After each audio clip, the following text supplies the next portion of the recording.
ನಡಿ ಈಗ ಶುರು ಮಾಡೋಣ.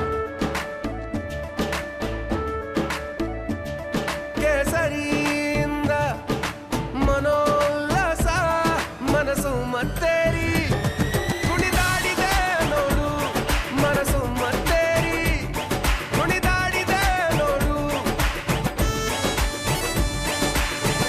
ಕ್ಷಣ ಕ್ಷಣವೂ ಆಚರಿಸಿ ಕೇಸರಿ ಹಬ್ಬ.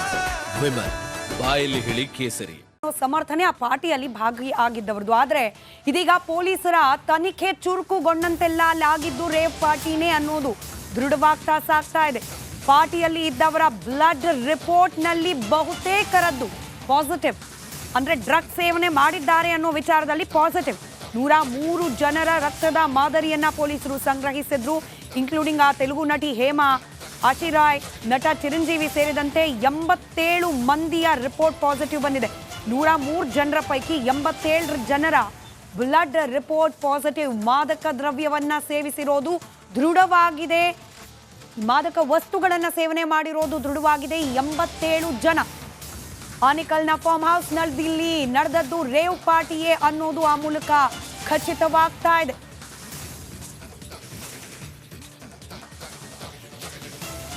ತೆಲುಗು ನಟಿ ಹೇಮಾ, ನೀವೇನು ದೃಶ್ಯದಲ್ಲಿ ಗಮನಿಸ್ತಾ ಇದ್ದೀರಲ್ಲ, ಇದು ಆ ರೇವ್ ಪಾರ್ಟಿ ನಡೆದ ಮಾರನೇ ದಿನ. ನಾನು ಹೈದರಾಬಾದ್ನಲ್ಲಿ ಇದ್ದೀನಿ, ನಾನು ಚಿಲ್ ಮಾಡ್ತಾ ಇದ್ದೀನಿ, ನಾನು ಯಾವುದೇ ಪಾರ್ಟಿಗೆ ಹೋಗಿರಲಿಲ್ಲ, ನೋಡಿ ಇದೊಂದು ಫಾರ್ಮ್ ಹೌಸ್, ಇದು ಹೈದರಾಬಾದ್ನಲ್ಲಿದೆ, ಈ ರೀತಿ ಕತೆ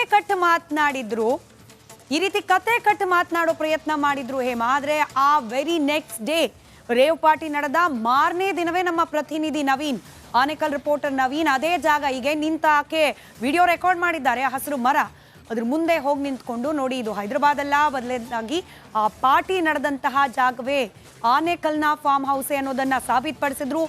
ನಂತರದಲ್ಲಿ ರಿಪಬ್ಲಿಕ್ ಕನ್ನಡದಲ್ಲಿ ಈ ಸುದ್ದಿ ಖಾತ್ರಿಯಾದ ನಂತರದಲ್ಲಿ ಪೊಲೀಸ್ ಇಲಾಖೆ ಕೂಡ ದೃಢಪಡಿಸಿತ್ತು, ಹೌದು ತೆಲುಗು ನಟಿ ಹೇಮಾ ಕೂಡ ಇದ್ರು ಪಾರ್ಟಿಯಲ್ಲಿ ಅಂತ ಹೇಳಿ. ಇದೀಗ ಆಕೆಯದ್ದು ಒಳಗೊಂಡಂತೆ ಒಟ್ಟು 103 ಮಂದಿಯ ಬ್ಲಡ್ ಸ್ಯಾಂಪಲ್ಗಳನ್ನ ಲ್ಯಾಬ್ಗೆ ಕಳುಹಿಸಲಾಗಿತ್ತು. ಆ ಪೈಕಿ 87 ಜನ ಎಲ್ಲೆಲ್ಲಿಂದ ಬಂದಿದ್ರು, ಇಲ್ಲಿನವರು ಕೆಲವರು ಅಂತಾರೆ, ಹೈದರಾಬಾದು ಸೇರಿದಂತೆ ಬೇರೆ ಬೇರೆ ರಾಜ್ಯದಿಂದ ಬಂದವರು ಅಂತಾರೆ. ಎಲ್ಲ ಸೇರಿ ಒಟ್ಟು 87 ಜನ ಡ್ರಗ್ ಸೇವನೆ ಮಾಡಿದ್ದು ದೃಢಪಟ್ಟಿದೆ. ಮತ್ತಷ್ಟು ಡೀಟೇಲ್ಸ್ ನಮ್ಮ ಪ್ರತಿನಿಧಿ ನವೀನ್ ನೀಡ್ತಾ ಹೋಗ್ತಾರೆ. ನವೀನ್, 103ರಲ್ಲಿ 87 ಜನರ ಬ್ಲಡ್ ಸ್ಯಾಂಪಲ್ ರಿಪೋರ್ಟ್ ಪಾಸಿಟಿವ್. ಅಲ್ಲಿ ನಡೆದದ್ದು ರೇವ್ ಪಾರ್ಟಿ ಅನ್ನೋದು ಮತ್ತಷ್ಟು ಮಗದಷ್ಟು ಖಾತ್ರಿ ಆಗ್ತಾ ಇದೆ.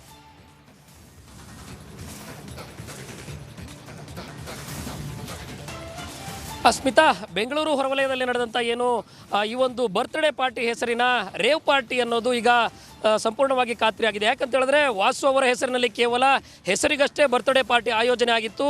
ಅದಾದ ಬಳಿಕ ಅಲ್ಲಿ ಆ ರಾತ್ರಿ ನಡೆದದ್ದು ಮಾತ್ರ ರೇವ್ ಪಾರ್ಟಿ ಅನ್ನೋದಕ್ಕೆ ಈಗ ಬ್ಲಡ್ ಸ್ಯಾಂಪಲ್ ಏನು ಬಂದಿತ್ತು ಅಂದರೆ ಆ ಒಂದು ಪಾರ್ಟಿಯಲ್ಲಿ ಏನು 103 ಜನ ಆಂಧ್ರ ಪ್ರದೇಶ, ತೆಲಂಗಾಣ ಮತ್ತು ಪಾಂಡಿಚೇರಿಯಿಂದ ಬಂದು ಎಲ್ಲರೂ ಕೂಡ ಒಂದು ಕಡೆ ಸೇರಿದ್ರು. ಈ ಪಾರ್ಟಿಯಲ್ಲಿ ಭಾಗಿಯಾಗಿದ್ದವರೆಲ್ಲರೂ ಕೂಡ ಹೊರ ರಾಜ್ಯದವರು ಅನ್ನೋದು ಮೊದಲೇ ಖಾತ್ರಿಯಾಗಿತ್ತು. ಜೊತೆಗೆ ಈಗ 87 ಜನರ ಬ್ಲಡ್ ಸ್ಯಾಂಪಲನ್ನು ಏನು CCB ಪೊಲೀಸರು ಪಡೆದಿದ್ರು. ಅದರಲ್ಲಿ ಬಹುತೇಕ ಎಲ್ಲರಲ್ಲಿ 103 ಜನರಲ್ಲಿ 87 ಜನರದ್ದು ಪಾಸಿಟಿವ್ ಅಂತ ಹೇಳಿದ್ರೆ ಬಹುತೇಕರು ಎಲ್ಲರೂ ಕೂಡ ಡ್ರಗ್ಸ್ ಸೇವನೆ ಮಾಡಿದಾರಾ ಅನ್ನೋ ಪ್ರಶ್ನೆ ಎದುರಾಗ್ತದೆ. ಅಂದರೆ ಪಾರ್ಟಿಯಲ್ಲಿ ಬಹುತೇಕರು ಡ್ರಗ್ಸನ್ನು ಪಡೆದಿದ್ರೆ ಅದು ಮಾದಕ ವಸ್ತು ಯಾವ್ಯಾವ ರೀತಿ ಅನ್ನೋದು ಇನ್ನಷ್ಟು ಹೊರಗಡೆ ಬರಬೇಕಾಗುತ್ತೆ. ಆದರೆ ಇಲ್ಲಿ ಪ್ರಮುಖವಾಗಿ ತೆಲುಗಿನ 2 ನಟಿಯರೇನು ಭಾಗಿಯಾಗಿದ್ದಾರೆ, ಹೇಮಾ ಮತ್ತು ನಟಿ ಇನ್ನೊಬ್ಳು ಏನು ಭಾಗಿಯಾಗಿದ್ರು, ಅವರಿಬ್ಬರು ಕೂಡ ಡ್ರಗ್ಸ್ ಸೇವನೆ ಮಾಡಿರುವಂಥದ್ದು ಅಂತಂದರೆ ಅವರ ಬ್ಲಡ್ ಸ್ಯಾಂಪಲ್ ಕೂಡ ಪಾಸಿಟಿವ್ ಬಂದಿರೋ ಹಿನ್ನೆಲೆಯಲ್ಲಿ ಯಾವ ಡ್ರಗ್ಸನ್ನು ಇವರು ಕೂಡ ಪಡೆದಿದ್ರು. ಇನ್ನು ಈಗಾಗಲೇ ದೃಢಪಟ್ಟ ಡ್ರಗ್ಸ್ ಸೇವನೆ ಮಾಡಿರೋದೇನಾದರೂ ದೃಢಪಟ್ಟರೆ ಮುಂದಿನ ದಿನಗಳಲ್ಲಿ ಏನು CCB ಮುಂದೆ ಈ ನಟಿಯರು ಸೇರಿದಂತೆ 86 ಜನ, ಜೊತೆಗೆ ಈಗಾಗಲೇ ಏನು ಆ ಒಂದು ಪ್ರಕರಣ ಸಂಬಂಧ 5 ಜನ ಬಂಧಿತರಾಗಿದ್ದಾರೆ. ಪ್ರಮುಖ ಪಾರ್ಟಿ ಆಯೋಜನೆ ಮಾಡಿರುವಂಥ ವಾಸು ಸೇರಿ 5 ಜನರ ಮೇಲೆ FIR ಕೂಡ ಆಗಿದೆ. ಇದರಲ್ಲಿ 3 ಜನ ಡ್ರಗ್ಸ್ ಪ್ಲಾಡರ್ ಕೂಡ ಇರೋದು ಗೊತ್ತಾಗಿರುವ ಹಿನ್ನೆಲೆಯಲ್ಲಿ ಮುಂದಿನ ದಿನಗಳಲ್ಲಿ CCB ಈ ಒಂದು ಪ್ರಕರಣದಲ್ಲಿ ಏನು ಇರುವಂಥವ್ರನ್ನ CCB ಪೊಲೀಸರು ತನಿಖೆಗೆ ಒಳಪಡಿಸ್ತಾರೆ. ಜೊತೆಗೆ ಪ್ರಮುಖವಾಗಿ ಈ ಒಂದು ಪ್ರಕರಣದಲ್ಲಿ ಆ ಒಂದು ಪಾರ್ಟಿ ಆಯೋಜನೆ GR ಫಾರ್ಮ್ ಹೌಸ್ನಲ್ಲಿ ಏನು ಪ್ರಕರಣ ಆಯೋಜನೆ ಮಾಡಿದ್ರು, ಪಾರ್ಟಿ ಆಯೋಜನೆ ಮಾಡಿದ್ರು, ಅವರೆಲ್ಲರೂ ಕೂಡ ಮುಂದಿನ ದಿನಗಳಲ್ಲಿ ಬೆಂಗಳೂರಿನ CCB ಪೊಲೀಸರ ಮುಂದೆ ಹಾಜರಾಗಬೇಕಾಗುತ್ತೆ. ಸ್ಮಿತಾ, ರೈಟ್, ಧನ್ಯವಾದ ನವೀನ್.